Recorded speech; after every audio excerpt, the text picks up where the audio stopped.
Good day. Today I'm gonna dive more into the Philhealth, and along the way you will understand why I keep on going on and on and on about Philhealth, why I'm so vocal about it. So here we have February 25th, 2025. It says here, reported by the ABS-CBN, zero government subsidy for Philhealth question at the Supreme Court. The PBBM supporters were going on about, oh, it was only the excess fund which was allocated. There are still coverage. Really now. So are you gonna gaslight us about this one? Philhealth zero subsidy, reflection of government neglect. This was December 23, 2024. Let's go to the Senate. How about the Senate hearing? So this is April 4th, 2025. In the Senate of the Philippines 19th Congress, this was the statement of Senator Pia Cayetano. Is this a joke? She slams the Philhealth's 18% coverage target. It's just a target, and yet it's only 18%.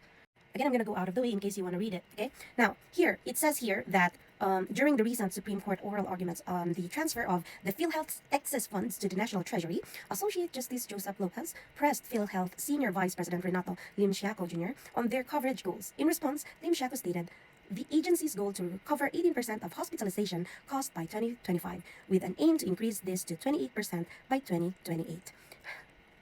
28%. Ridiculous. And this is Senator Pia's response. How do you expect the poor, even the middle class, to afford healthcare when Philhealth only plans to cover 18%? She questioned. People are already struggling to make ends meet. What more when they face unexpected illness?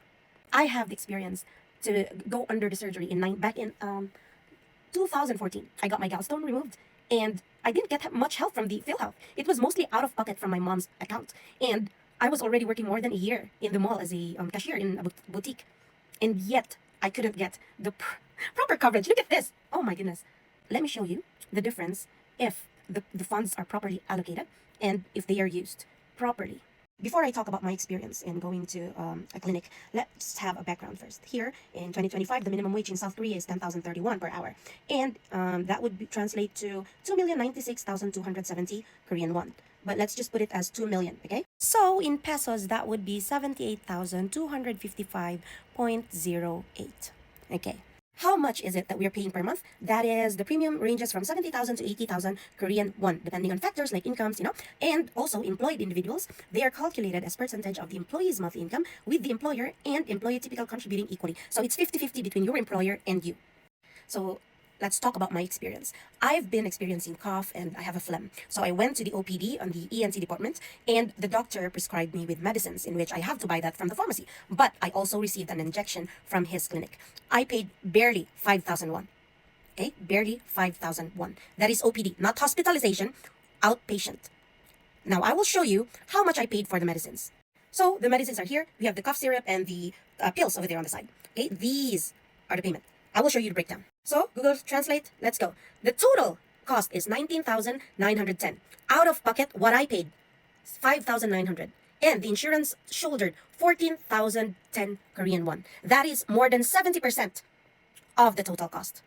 This is what it looks like if the funds are properly used by the government. When you are sick, you can have access to healthcare. And you're not going to be scared seeking medical help. Because where are the taxes from? It's from the peoples. But how can we work if we are sick, right? 18%? And you want us to be grateful for their projects, like concerts, free concerts for the OFWs? Let me show you. I'm not joking. Here, PBBM supporters, look. To honor the sacrifices of overseas Filipino workers, there's a free concert. How will that help? Another project. Free ride of the MRT, 3 LRT1 and LRT2 from April 30th to May 3rd. Clap your hands, everybody, for PBBM. Everyone paid for the taxes, but only few people can avail this. 18% coverage in Philhealth. That's it? You're contented with that? Oh, let's not forget the ACAP project of this government. Almost 5 million near-poor Pinoys benefited from the DSW's ACAP in 2024.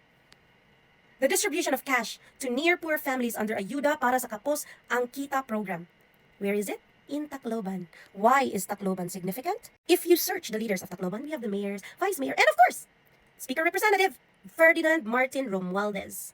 Let that sink in. 8 billion budget to bring the Duterte down. And they are doing it. And you're dancing to their music and singing their tune, clapping for their achievements. You're happy with this, ACAP? You really think this is sustainable? This is what you can enjoy if the government had proper funds for the PhilHealth.